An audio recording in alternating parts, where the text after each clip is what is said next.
présenté lorsque Georges a sollicité un certain nombre d'intervenants, de relire le texte « Le sens du pays » à l'aune de la société guadeloupéenne du début du XXIe siècle. Alors traditionnellement, je ne lis pas mes interventions, j'expose de manière très détachée, mais pour essayer de tenir le temps, je suis obligé de faire une lecture à haute voix, en mettant le ton pour ne pas être soporifique.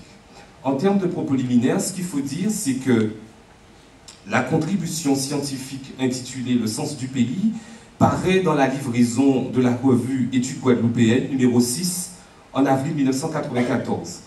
L'année 1994 est marquée sur le plan mondial par la signature des accords de Marrakech, qui consacrent l'ouverture des marchés domestiques et l'institution de l'Organisation mondiale du commerce. Ces accords symbolisent de manière insolente le triomphe de la propriété privée des moyens de production comme modèle exclusif pour envisager le développement économique. Ce modèle privilégie le décloisonnement des frontières nationales au service de la globalisation de l'économie mondiale. Le philosophe guadeloupéen Raoul Cyril Servat s'en émeut, constatant que ce nouvel ordre économique qui se met en place est celui, je cite, du profit, de l'intérêt personnel et immédiat qui commande sans partage. Le sens du pays n'a pas pour simple base d'appui pour l'analyse le territoire de la Guadeloupe, mais celui du monde. Notre philosophe, dans un passage écrit en gras dans le texte, souligne, je le cite encore une fois, l'économisme a toujours tenu lieu de politique. Et c'est donc la dénonciation du pantouflage, définie comme l'inféodation du politique à l'économique, qui semble constituer un obstacle dirimant à toute tentative de réflexion saine et sérieuse sur l'épanouissement de l'homme, qui n'équivaut pas en tout point à un débat d'essence alimentaire, et l'expression d'essence alimentaire est de Raoul Cyril Servat. Cette contestation d'une approche d'économisme comporte une dimension universelle et actuelle, dans la mesure où le bonheur de l'homme est conceptualisé au travers du triptyque travail, revenu, propriété. Ce raisonnement économiciste perçoit l'homme uniquement dans sa dimension de consommateur. On ne saurait lire ou relire le texte « Le sens du pays » en ignorant l'éditorial du numéro de la revue qu'il accueille intitulé « La révision des 2000 ». Cette production, qui révèle les empreintes de la pensée, à mon avis, de Raoul Cyril Servat, je pense que Georges Combet pourrait confirmer ou infirmer, relève d'une écriture énergique qui témoigne du même coup du refus du poison de la résignation, en premier lieu, se résigner à penser. Une pensée guadeloupéenne qui ne devrait pas s'enfermer dans le périmètre trop réduit du discours sur le développement d'essences essentiellement alimentaires.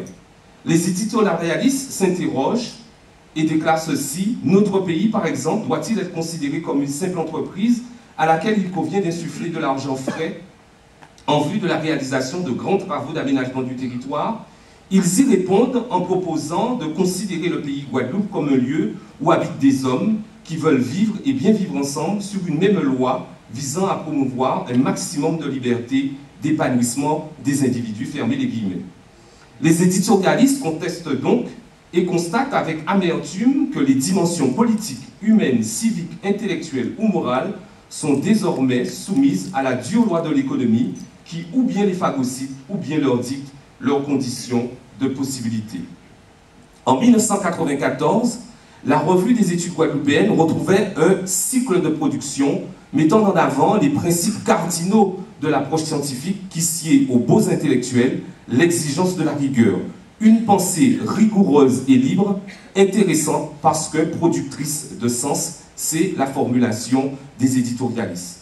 Pour Raoul Cyril Servat et le comité de rédaction de la revue, la Guadeloupe devait s'inscrire à quelques années de l'avènement du XXIe siècle, l'an 2000, dans une dynamique vertueuse présidée par la rigueur qui récuse, à mon avis, ce qu'on pourrait qualifier chez nous de l'esprit choquet et le sens qui efface le fatalisme comme unique moyen d'envisager l'avenir. Cet encouragement d'ordre éthique demeure valable 18 ans, c'est-à-dire aujourd'hui, après la publication du texte « Le sens du pays ». L'éthique étant définie comme la science de la morale et des mœurs, c'est une discipline philosophique qui réfléchit sur les finalités, sur les valeurs de l'existence, sur les conditions d'une vie heureuse, sur la notion de bien ou sur des questions de mœurs ou de morale. L'éthique peut également être définie comme une réflexion sur les comportements adoptés pour rendre le monde humainement habitable. En cela, l'éthique est une recherche d'idéal de société et de conduite de l'existence. La présente contribution va distinguer les ressorts du concept de pays dans la philosophie politique de Raúl Ciguil Cerva, et dans ce second temps, va tenter de cerner les ressorts de la colonie départementalisée développée dans la philosophie de Raúl Ciguil Cerva. Deux questions pour tenter de comprendre les ressorts du concept de pays dans la philosophie politique de Raúl Ciguil Cerva. Quelles sont les caractéristiques de la notion de pays exposée par le philosophe et quelle est la méthode scientifique pour exposer sur le pays? Premièrement, quelles sont les caractéristiques de la notion de pays exposée par le philosophe guadeloupéen Raúl Ciguil Cerva? Premièrement, il convient de citer la dimension spatiale représentée par le territoire ou assise matérielle du pays, et il me semble que le concept de BIC en créole guadeloupéen traduirait de fort belle manière l'identification au territoire évoqué. Deuxièmement, c'est la communauté humaine qui va constituer le cerveau et le myocarde, le cœur du pays, animé par un idéal commun, celui de bien vivre ensemble, et l'expression est à mettre entre guillemets puisqu'elle est de Raúl Ciguil Cerva. Troisième élément, ce pays aura le désir d'être heureux et le désir de cultiver l'art de la pacification sociale. Ce pays va user d'un instrument de régulation fédérateur, celui de la loi commune qu'il écrit avec un L majuscule, qui sera la même pour tous. C'est vraisemblablement l'invocation à une constitution politique du pays, la constitution comportant à la fois des affirmations symboliques et culturelles, ainsi que des dispositions normatives. Cette constitution politique, et ça m'apparaît extrêmement intéressant dans la lecture de ce texte, ne renvoie pas ipso facto à l'acte de création d'un État souverain. En effet, deux appréciations en lisant Le sens du pays nous permettent de le penser. Tout d'abord, dans l'éditorial de la revue d'avril 1994, les auteurs écrivent « Des éminents théoriciens croient que la question institutionnelle est désormais caduque et qu'il suffit de travailler à sortir notre pays de la crise généralisée à laquelle il est confronté actuellement. Toutefois, la résolution de la crise, considérée sous le seul angle économique, laisserait intacts ces problèmes structurels qui, historiquement, le clouent au pilori d'un développement quelque peu pathogène. » Par ailleurs, dans le texte de Raúl Ciguil Cerva, on peut lire un passage pour le moins saisissant, connaissant les prises de position idéologiques du philosophe. Il se présente comme un anticolonialiste, exprimant notamment son position dans le journal guadeloupéen anticolonialiste Jouquois. Mais sa personnalité, puisque je l'ai un peu connue, ne se résume pas à cela. L'objectivité scientifique qui l'anime, surtout, l'incline à écrire. Le fait qu'il existe à côté de nous et plus loin des pays indépendants qui nous envient à lui seul signifie que le régime en question a du bon. Au plan de la scolarisation, de la santé, des infrastructures, de la consommation, nous sommes nantis. Fermez les guillemets. Enfin, le quatrième élément cardinal réside dans la finalité que s'assigne la communauté humaine du pays. La promotion de maximum de liberté et d'épanouissement des individus constitue les vecteurs du bonheur individuel et collectif. On peut même affirmer que l'idéal social de Raúl Ciguil Cerva s'inscrit aux antipodes de la société de consommation telle que nous la connaissons aujourd'hui en Guadeloupe. La société qui promeut un maximum de liberté et d'épanouissement est celle qui ressemble à la philosophie de l'effort et de l'intensité développée par Henri Bergson, philosophe de la première partie du XXe siècle, philosophe français. L'idéal social de Cerva fait primer pensée, à notre avis, et créativité. Notre philosophe souligne que le tragique réside précisément dans la passivité, la non-événementialité, l'accumulation, l'illusion du bonheur partagé. La créativité s'exprime également sur le terrain des institutions. Cette considération occupe une grande place dans la pensée de notre philosophe qui perçoit à quel point la science du droit et la science politique sont des disciplines qui vont alimenter la réflexion relative au sens à donner au pays. Je vais accélérer un peu le propos. en disant que la philosophie politique de Raoul Cyril Servat est aussi une philosophie politique de la pluridisciplinarité. Et la philosophie politique est une discipline éminemment belle parce que les philosophes de la politique disent la chose suivante: troublant les consensus convertis en conformisme, la philosophie politique maintient le plus souvent le champ politique ouvert.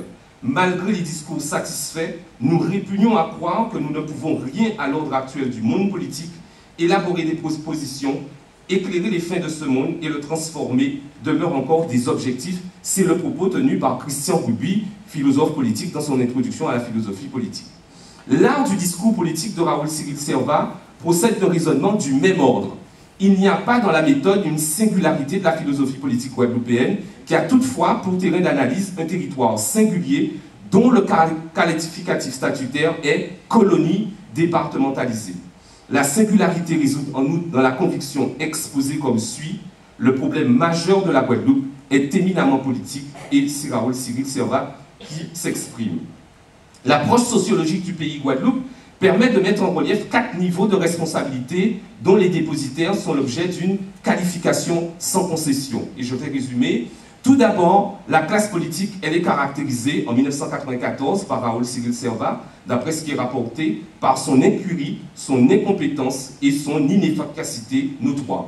Alors, pour relativiser aujourd'hui au XXIe siècle, ce qu'on pourrait dire, c'est que par l'affirmation du droit de la décentralisation qui est constitutionnalisé, on assiste à une accentuation de dans la pratique des concepts de démocratie de proximité, de liberté et de responsabilité locale, qui contraignent désormais l'élu guadeloupéen à être davantage un manager en lieu et place de notables cantonnés quasi exclusivement à l'entretien de sa clientèle. Donc je relativise aujourd'hui le propos qui était tenu par celui qui m'enseignait la philosophie en terminale. Dans un second temps, ce sont les intellectuels qui sont vertement tensés en raison de leur faillite, leur renoncement à décrypter, de même que leur renoncement à produire des idées et des concepts ont contribué à rendre, dit Raoul Cyril Servat, la pensée impopulaire.